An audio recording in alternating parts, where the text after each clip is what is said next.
Affaire conclue, la vie des objets s'intéresse aujourd'hui à une paire de lustres de la fin du 19e siècle qui va illuminer la journée de ses bienfaiteurs.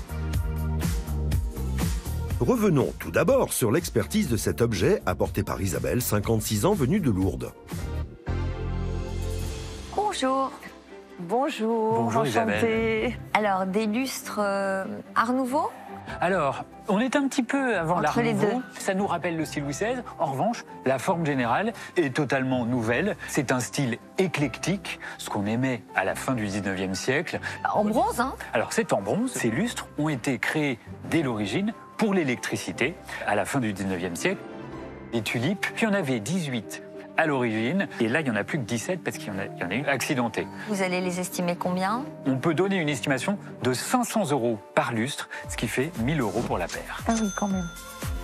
Cette paire de lustres a de quoi éclairer la salle des ventes.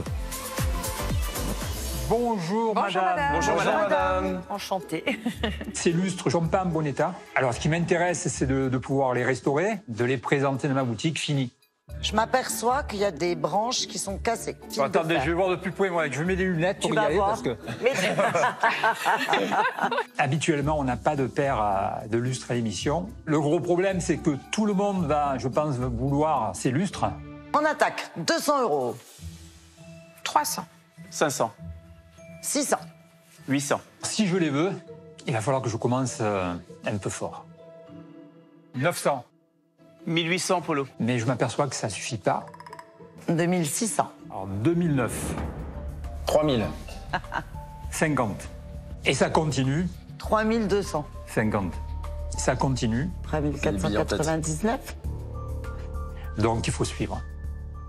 3005, c'est ça ce que je lui demande. C'est bien. Allez, on y va. Bravo. Merci. Ces lustres partent directement chez le restaurateur que j'ai à Gargas. Ils vont revivre une santé, comme je dis à mes clients, parce qu'on va les reconditionner comme ils étaient à l'époque. C'est à Gargas, dans l'atelier de Régis Mathieu, que ces lustres d'antan sont partis se faire dépoussiérer. Chef, Paul, tu sais, mon ami antiquaire Oui. m'a ramené ces deux lustres-là pour les restaurer. C'est très minutieux de démonter ces lustres. Je vais faire une procédure de démontage avec des photos pour repérer et pouvoir remonter dans le bon ordre. Il faut désélectrifier, bien sûr, et refaire l'électrification. Ça va partir à l'atelier de décoration où ils vont s'occuper de faire le nettoyage.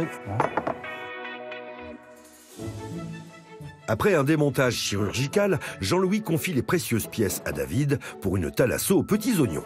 On va faire un premier nettoyage avec une eau savonneuse. On va venir frotter, enlever un peu la poussière. Après, on décidera si on utilise un produit un peu plus agressif, entre guillemets, et qui va un peu plus décaper la pièce. Donc là, déjà, on a une pièce qui est devenue propre.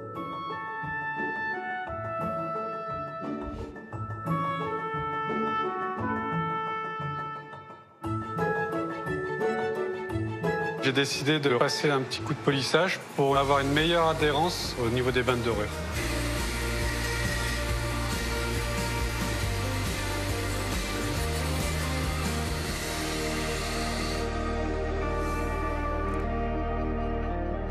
Donc là, on est dans le bain d'or, qui est chauffé à 70 degrés, parce qu'en dessous, chimiquement, ça prend pas.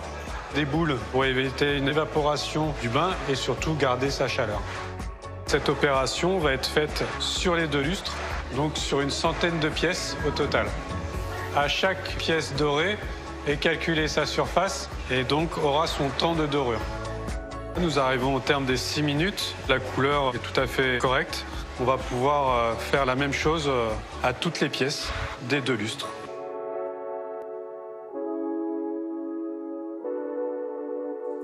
J'avais pris quelques photos pour pouvoir remonter assez facilement les lustres.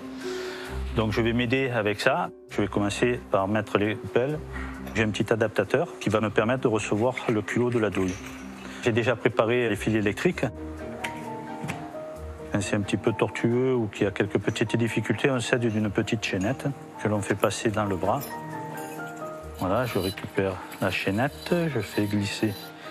Ça prend un certain temps, il faut compter bien une bonne demi-journée, ne serait-ce que pour remonter un lustre. Voilà, bien faire attention de ne pas laisser dépasser les fils électriques de l'autre côté, parce que sinon ça peut faire des étincelles. Tac.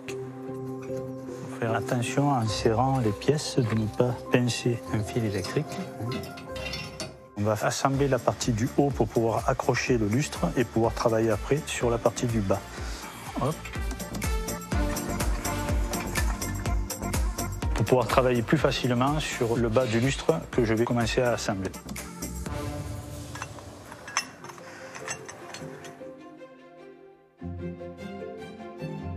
L'électrification est terminée, j'ai rajouté les ampoules. Toutes les verreries sont en place. Il ne reste plus qu'à mettre les ampoules et raccorder le fil d'alimentation. Magnifique.